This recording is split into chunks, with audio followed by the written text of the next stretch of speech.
ABS-CBN News and Current Affairs. Panig sa katotohanan, panig sa bayan. Karong adlaw sa Mayong Buntag, Mindanao.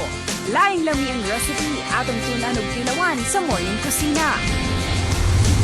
Pasilidad sa Davao Regional Hospital, mas gipamoderno pa.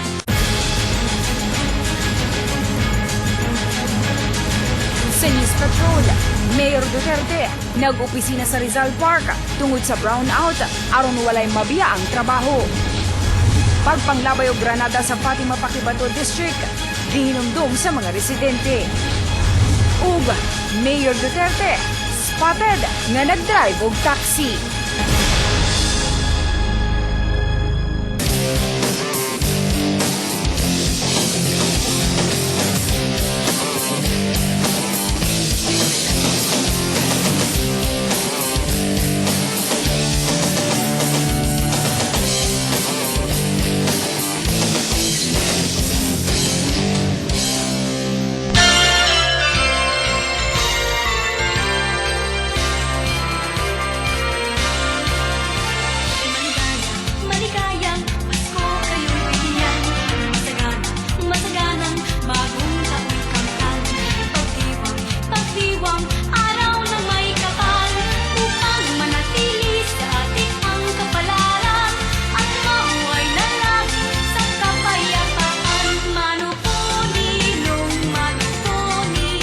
Kapamilya, 113 dias na lang unang adlong Pasko. Busa, matana-matana og dungan atong sugaton ng adlong Martes ug usa ka Mayong Buntag, Mindanao. Since greet na ka og Merry Christmas na lako gid ang unang mga sa imuha sa akong regalo.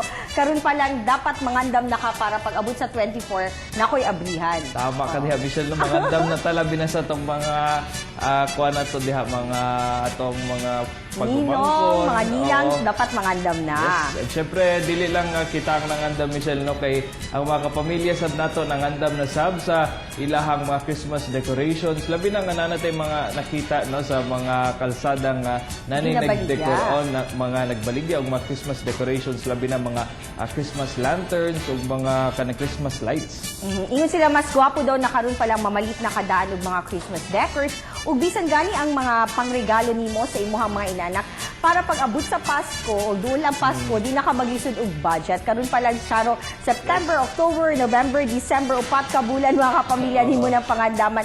Tanan gyud nimong mga inanak o kinugos na agi regalo karong Pasko. Ug syempre mga kapamilya, mibuhos karon ng congratulatory messages sa atong ka-Facebook sa Mayong Buntag Mindanao Official. Tungod kini kay nakadawat og Achievement Award in the field of police operations for Police Commissioned Officer si Davao City Director Senior Superintendent Ronald De La Rosa kagahapon atol kana sa 112th Police Service Anniversary. Gidawat sa mga kapamilya ni De La Rosa ang Achievement Award for being the champion in the PNP Interpro Shooting Competition. Gidawat gyapon kini ni De La Rosa dinha sa Camp Crame kagahapon.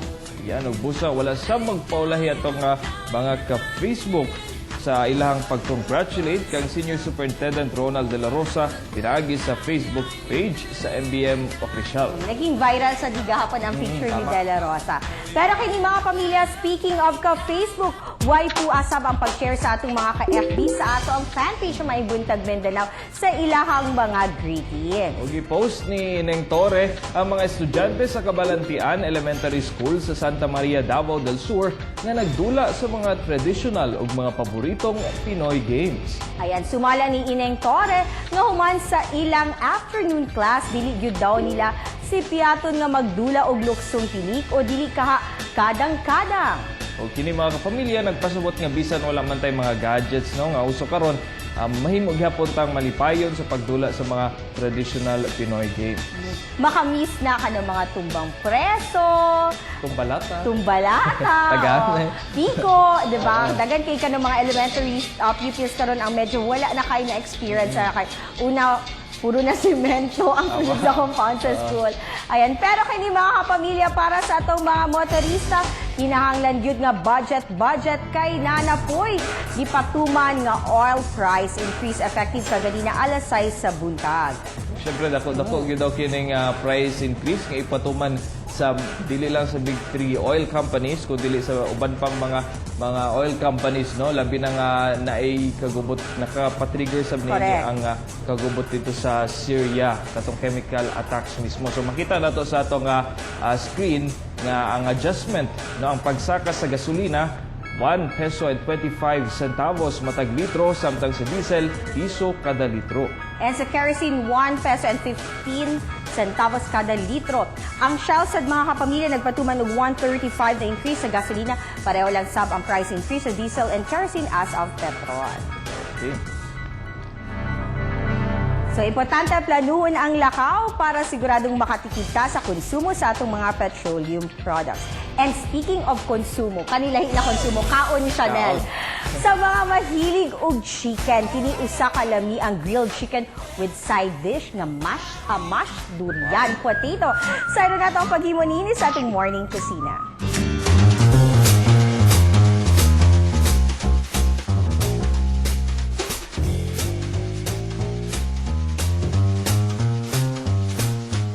Maayong buntag, Mindanao. Ako si Richard Chu, Chef Executive ng Sunny Point Function Plaza. O naanapog ko para magluto ta sa tuang menu na grilled chicken and lemon butter sauce with mashed durian potato. Kini siya is plated and this is one of the specialty of Sunny Point Function Plaza. Og mauna, kini ang atong mga ingredient.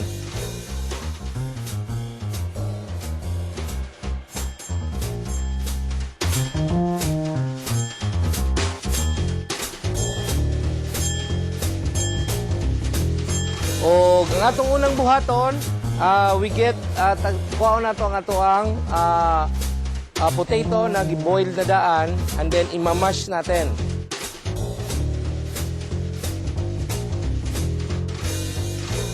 Gamit ang tinidor, pwede rin. Okay?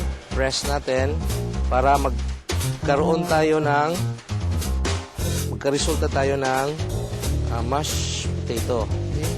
So next natin gagawin, ang atong sunod buhaton is fresh milk, ating ipa-boiled. So sa pan, ilagay natin yung fresh milk, ipa-boiled muna natin, okay?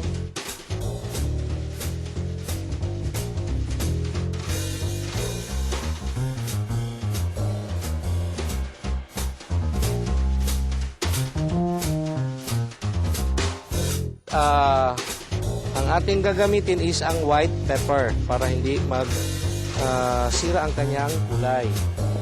Then a little bit of salt, pinch of salt. Yan. First, we put a butter on it and then isusutay muna natin yung ating vegetables, yung mixed vegetables.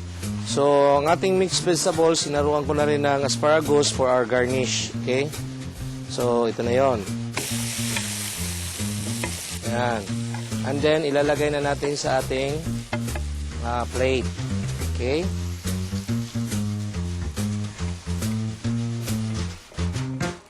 So, bago natin ipa-pan grill siya, ating gawan muna ng ating design.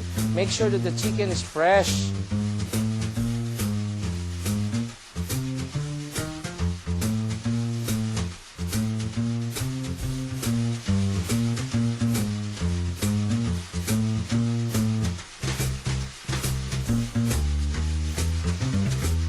Tagan natin konting fats. Okay? Lagyan natin konti yan. Then, ating ipa-pan grill. Yan. Then, ating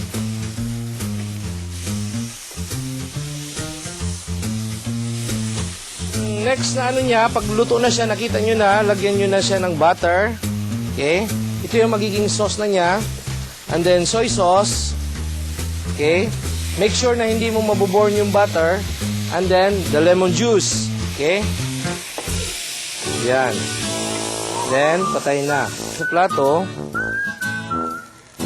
lagay natin yung sauce niya. Okay? We will use scooper. Okay? Para sa ating mashed potato. Okay? Patong na to sa ibabaw. Ating steak. One of the vegetables.